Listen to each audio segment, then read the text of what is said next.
What if the most powerful kind of strength isn't found on a battlefield, but within the quiet war of healing your heart?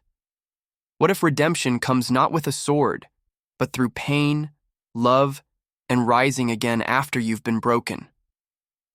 Welcome to Tower of Dawn by Sarah J. Maas, a journey unlike any other in the Throne of Glass series. Before we dive into this emotional, magical, and unforgettable adventure, don't forget to hit that subscribe button and turn on notifications. At Bookshortz, we bring you the most captivating book summaries and stories that leave you wanting more. Whether you love fantasy, thrillers, or heart-wrenching drama, we've got something for every book lover. Now, get ready for a story of healing, courage, and hidden power that may just change how you see heroes forever. What if the fate of the world rested not in the hands of a queen or a warrior, but a broken man clinging to hope? In a world scarred by war and betrayal, sometimes healing is the most powerful rebellion of all. Welcome to Tower of Dawn by Sarah J. Maas, a journey of redemption, secrets, and unexpected strength, where the quietest battles often echo the loudest. While Aelin wages war in the north and prepares for the ultimate showdown in Empire of Storms, Tower of Dawn pulls us far from the chaos and into a land untouched by the fighting, yet just as vital to the world's salvation. This is Chaol Westfall's story, and it is nothing like we expected. The novel begins with Chaol broken, in both body and spirit. Once the proud captain of the Guard of Adarlan, he is now confined to a wheelchair after a brutal confrontation left his spine shattered. With his king dead and Dorian on the throne, Chaol sets sail for the southern continent, Antica. His mission is twofold. First, seek healing at the famed Torre Sesmi, the legendary healer's tower. Second, form an alliance with the powerful Khaganate to aid Aelin's cause in the north. But Chaol is not alone.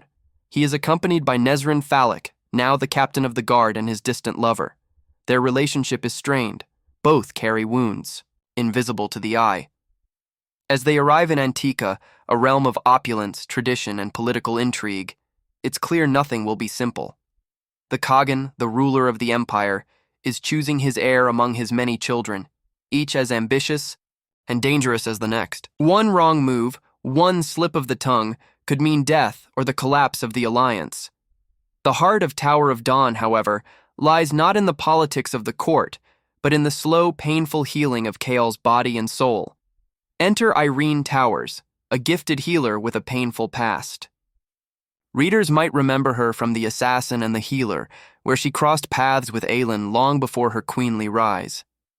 Now Yrene is a master of her craft, working at the Torre Sesmi, and assigned, much to her frustration, to Chaol. At sea, first, they clash. Chaol's bitterness and Yrene's pride create sparks, but not the romantic kind. Not yet. Yrene despises the empire Chaol once served, the same regime that killed her mother and countless innocents. She sees Chaol as a symbol of that cruelty. But the more she works with him, the more she sees the man behind the scarred shell. A man who carries guilt like armor. A man who would rather suffer than face the darkness within.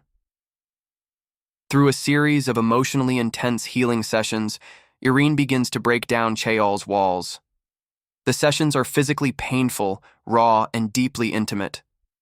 But the real healing lies in the emotional unraveling, confronting past traumas, self-loathing, and the unbearable weight of mistakes. It's a psychological and spiritual awakening wrapped in magic and pain. The healing journey becomes the spine of the novel, each session peeling back a layer of Chaol's soul. And yet, while they heal, they also uncover secrets buried deep within the palace walls. The Khagan's siblings are each enigmatic, and none are to be trusted. The royal children play their own political games, and tensions simmer just beneath the golden surface. Nesryn, feeling like a stranger in the palace and drifting from Chaol, begins to find herself drawn to another path entirely. Nesryn's journey leads her beyond the palace into the vast, magical lands of the southern continent. She's drawn to Sartak, one of the Khagan's children and commander of the Rukin, riders of giant birds who patrol the mountains. Together, they embark on a dangerous expedition to investigate ancient rumors of darkness and creatures stirring in forgotten corners of the world. What they discover is terrifying. The Valg, the demonic enemies threatening the north, are not just limited to Erilea. Their reach is spreading, and they are closer than anyone dared to believe. This revelation changes everything. The southern continent is not safe. No one is. What began as a diplomatic mission becomes a desperate scramble for knowledge, alliances, and survival. Back in Antica, Yrene and Chaol are falling, not just into love, but into understanding. Yrene's powers are extraordinary. Her magic is not only capable of mending bone and nerve, but also banishing Valg darkness. During one harrowing session, she uncovers a chilling truth. There is a lingering darkness inside Chaol's spine. Remnant of Valg magic that may be the true source of his paralysis. Banishing it could kill him. But they take the risk. In a heart-stopping sequence, Yrene channels all her power into healing Chaol. Not just his body, but his soul. And it works. Slowly, he begins to stand, to walk. But even more importantly, he begins to live again. This transformation is not a miracle cure. It is earned, fought for. It's about pain and trust and forgiveness. It's about finding purpose after devastation. And it's one of the most powerful arcs Maas has written. Meanwhile, Nesryn's story with Sartaq blooms into a partnership rooted in respect and shared values. She finds a place among the Rukin, something she never truly felt in Adarlan. And Sartaq himself becomes a powerful ally for the coming war, pledging himself to the cause and hinting at greater things to come. But the real twist comes when Yrene's past finally collides with Chaol's mission. Her mother's death at the hands of Adarlan, her journey across the seas, and her chance meeting with a young assassin named Selena Sardathian, all were not coincidences.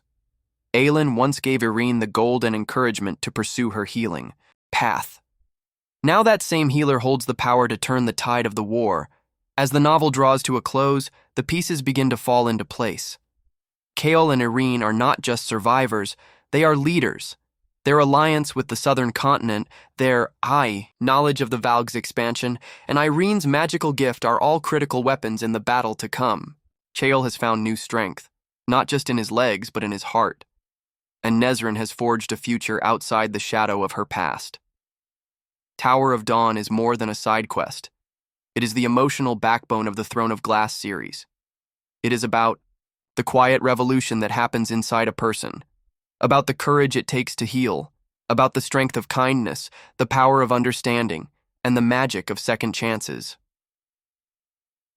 In a series known for battles, fire, and queens, this book reminds us that the most heroic thing a person can do is choose to keep going, choose to face the pain, choose to forgive, and choose to love again. For fans of Sarah J. Maas who craved action, political intrigue, and romance, Tower of Dawn delivers. But it also surprises. It doesn't roar, it resonates, it doesn't shout, it heals. And in doing so, it gives readers something rare and unforgettable, a story that proves even the most broken hearts can still rise. If you want to listen full audiobook for free, link in description. Thank you.